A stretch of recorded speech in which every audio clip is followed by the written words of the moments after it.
What they do, what it is, it's Orion, aka Brass Balls. I got a episode of Deep Dive Tape Stash for y'all. Before I get into it, please make sure you subscribe to the YouTube channel Orion Hip Hop, where you can peep previous episodes of Deep Dive Tape Stash, music from yours truly, obscure dope demos you may or may not have ever feasted your ears on, along with some other stuff that I take dives into on my channel Orion Hip Hop. I do appreciate all my current subscribers and all my heads that have been showing me love, reposting, commenting, and all that. So let's take a dive into this little single that I came across, I would say a couple of years back, maybe 3 or 4 years back. I was digging at this cool vintage spot in Oakland Park Boulevard called Vintage Clubhouse, and there was a couple of tape singles I got from there, this being one of them. I wasn't aware of who Justin Warfield was, and I took a chance on it because they gave me a great price, and when you dig in, you do that kind of thing.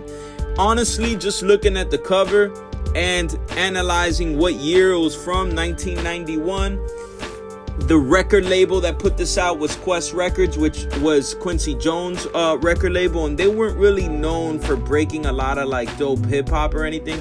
So I was a little weary about this, to be honest with you. I hadn't heard of this guy, and I didn't know what to expect. If this was going to be an R&B pop song, if this was going to be a rap song, like what I was going to get from this, I don't even know. And to be honest with you, I didn't even take a listen to it, bro. Like, I got this tape. I remember there was some other dope tapes that I got that day, and it kind of just fell in the stash, and I really didn't even listen to it. I didn't even search it up on YouTube until I decided to do this episode.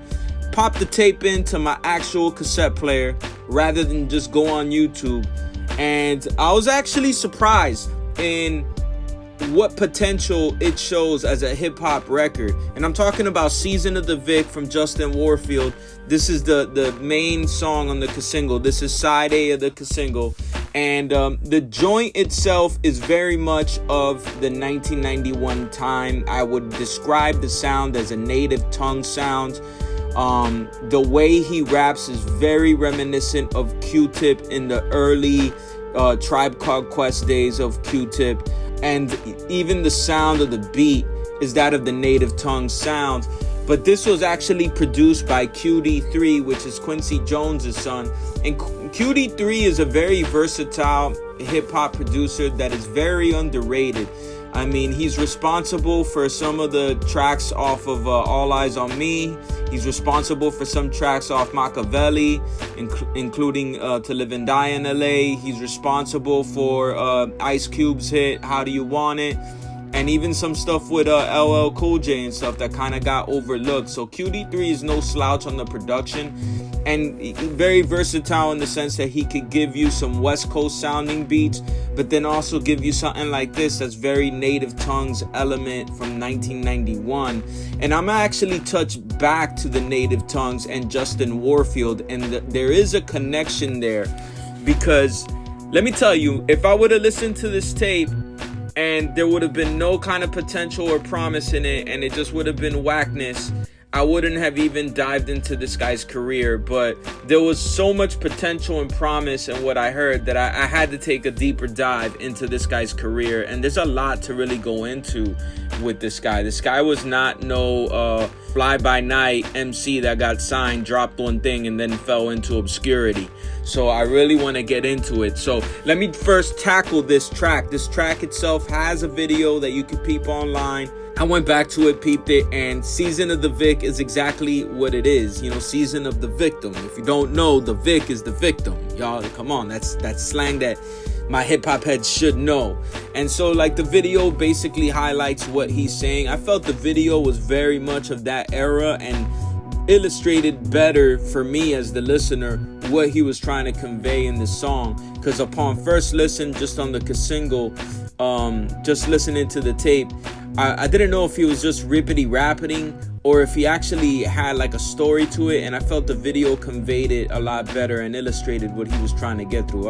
And, you know, listen, watching the video was literally my second time listening to the song. So, you know, it is what it is.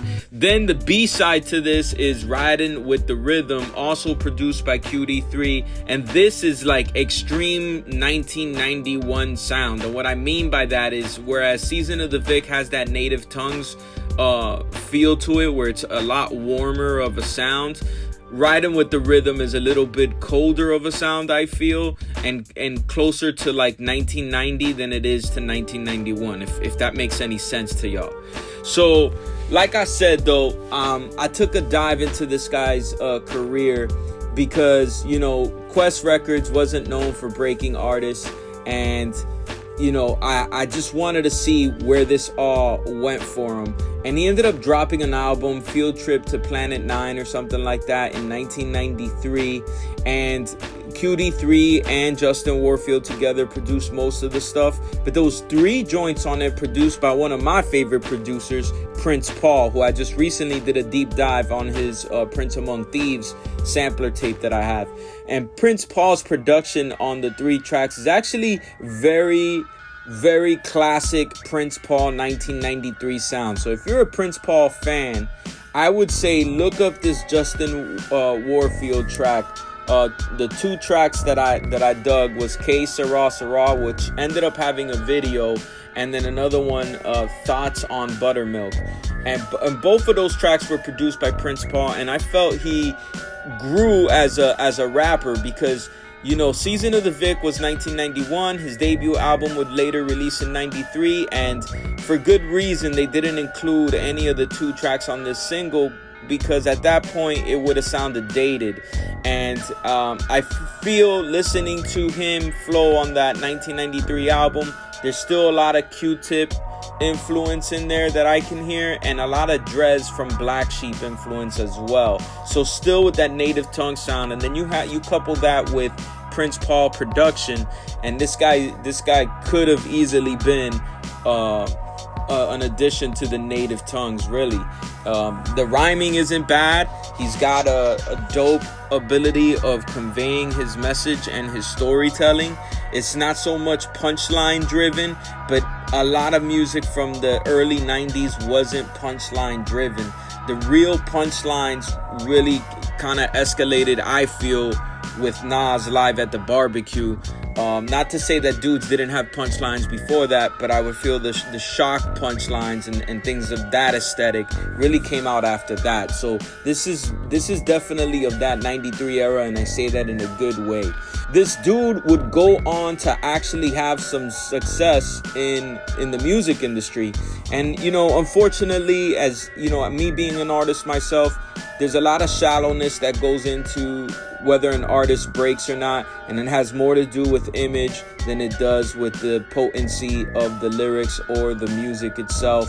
And I could see this guy having a harder road ahead of him in the 90s because he's Afro-American. He's also got some Jewish-Russian descent from what I read, and very light skin, and that could kind of play against you sometimes. It is what it is, y'all. Like, I'm just keeping it real with y'all. But like I was gonna go into, he would later on collab with a producer, UK producer, Bomb the Bass. Had a track that he featured on called Bug Powder Dust. Never heard it until I did my research on this, but it actually made its rounds. It had some huge success with that. He would later on go and do features with Crystal Method on a song called King to the Wreckage. Another one is Chemical Brothers, a song called Not Another Drugstore. And these are 2 like electronic production duos, you know. And so when I saw that, I figured, man, this guy kind of is willing to go outside the box with his artistry. And that's where I think he had his most success in the music industry, because he would form a band with a dude named Adam 12, I believe, and the band is called She Wants Revenge. When I listen to the music, he's the main vocalist of this band, and the music is like goth punk, very reminiscent of The Cure or Depeche Mode. If you're into that kind of vibe, you may have already known about She Wants Revenge.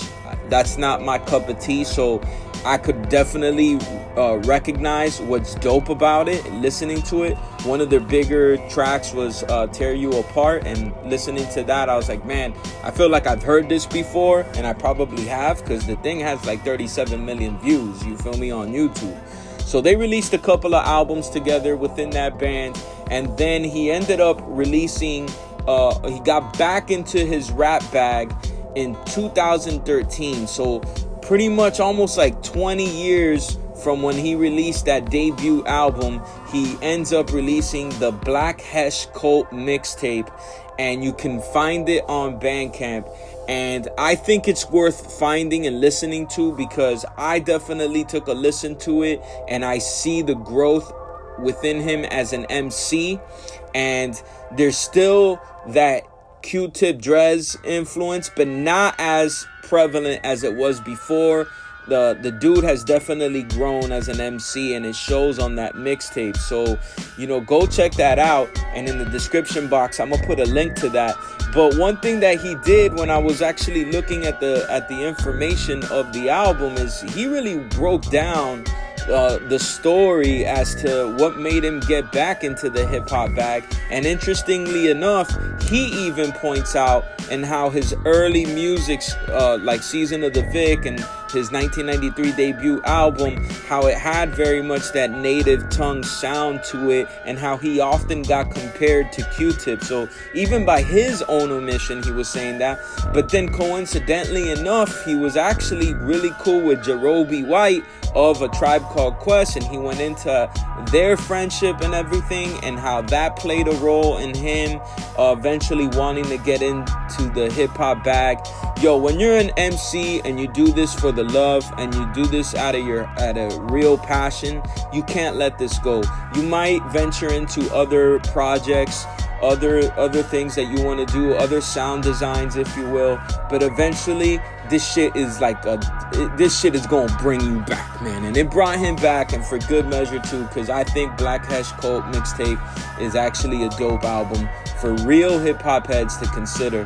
And actually, I can't say this enough, if you're really into that old school Prince Paul sound, go check out Que Sera Sera from his 93 album and Thoughts on Buttermilk, and tell me that's not that classic Prince Paul sound that we all fell in love with the early De La Soul stuff. 2025, Justin Warfield still released music. He released an album that's available on the streaming platforms forever, never change. And with that album, it's not hip-hop. He went back to his rock sensibilities, went back into his bag with that. Nothing wrong with that at all. You know, go check it out if that's what you like to dabble into from time to time. And yeah, this was a surprising episode to do, because I was very skeptical of what I was gonna feast my ears on. I've never heard of Justin Warfield till now, but I'm glad I took a dive into it. I want to say possibly there is maybe one conversation I had with somebody in the past that mentioned this guy's name in passing, but like that's like deep within the recesses of my mind. You know, maybe that didn't even happen. I don't know, but this is why I do these deep dive tape stash sometimes, because I'm learning just as much as y'all are. And yeah, if there's anything that y'all remember about this cat, or any tracks that I didn't mention that you think are bangers, drop a comment on the YouTube channel. Let me know what it is. Any memories you got of this tape or whatever. Hey, you know what it is. Hit it up on the comments. Yo, this is Orion, aka Brass Balls. That's all I got for y'all today. Peace.